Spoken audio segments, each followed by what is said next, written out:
नाटिका सादर करीत आहोत. चला तर मग नाटिका सादर करूया. घरात कोणी आहे का? कोण आहे भाऊ? आजी, मी पोस्टमॅन. काय काम आहे? आजी, तुमच्यासाठी तार आलाय. दाखव बरं. हा घ्या. आजी, सही करा. पण मी तर शिकलीच नाही, मला सही नाही करता येत. काय आजी, तुमचा एवढा मोठा वाडा, तुम्ही शिकला सुद्धा नाही, सही सुद्धा नाही करता येत. हा भाऊ, मी अंगठा देते.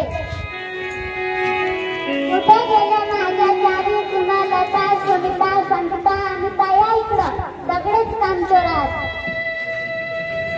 काय झालं सासूबाई? नुसत्या ओरडत राहता. चहा पाहिजे, पाणी पाहिजे, काय पाहिजे? मला काय नको. ही बघ तार आली. तुला वाचता येतं का?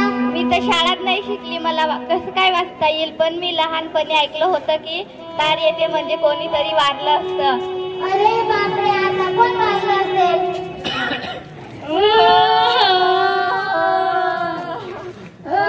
काय झालं सासूबाई? ही बघ तार आली. तुला वाचता येतं का? मी तर शिकली नाही, मला कसं काय वाचता येईल? मी लहानपणी ऐकलं होतं की तार येते म्हणजे कोणीतरी वारलं असतं. अरे बापरे, कोण वारलं असेल?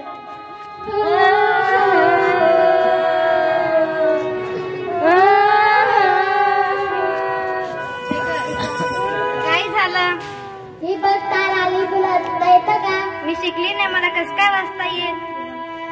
मी लहानपणी ऐकलं होतं की तार येते म्हणजे कोणीतरी वारलं असतं. अरे बापरे, आता कोण वारलं असेल? काय माहित? इथं माझी शिकलेली सून राहिली असती तर आपल्याला तार वाचून सांगितलं असतं की कोण वारलं असेल. मग आपल्याला कळलं असतं की कोण वारलं असेल.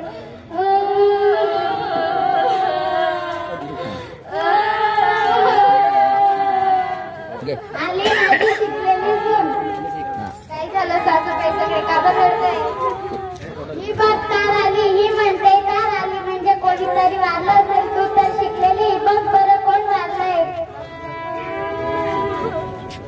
तार येते म्हणजे दुःखाचीच गोष्ट नसते, म्हणून रडत बसू नये. तर ती तार वाचावी. थांबा, मी वाचून टाकते. अरे बापरे, याच्यात असं लिहिलंय की तुमच्या मुलीला मुलगा झालाय, तुम्ही आजी झालात. ही तर आनंदाची गोष्ट आहे आणि तुम्ही कुशल रडत बसलाय. अरे बापरे, इतकी आनंदाची गोष्ट आणि ह्या तिघं शिक्षित असल्यामुळे मला आनंदाच्या क्षणीही रडावं लागलं. छोटी, इकडे ये. आज माझा आनंदाचा दिवस आहे. कसला आनंदाचा दिवस? मला नातू झालाय. हे घे पैसे, दुकानातून पेढे आणून सर्वांना वाट. आणि या माझ्या तिघं शिक्षित असलेल्या सुनांना तू उद्या नव साक्षरता अभियान जुने दडगाव येथे घेऊन जावं. यांना लिहायला वाचायला शिकव. बघा, शाळा शिकल्यामुळे कशी फजिती होते. आनंदाच्या क्षणी सुद्धा रडत बसावं लागतं. म्हणून नव साक्षरता अभियान जुने दडगाव येथे साक्षर व्हा. साक्षर जनता भूषण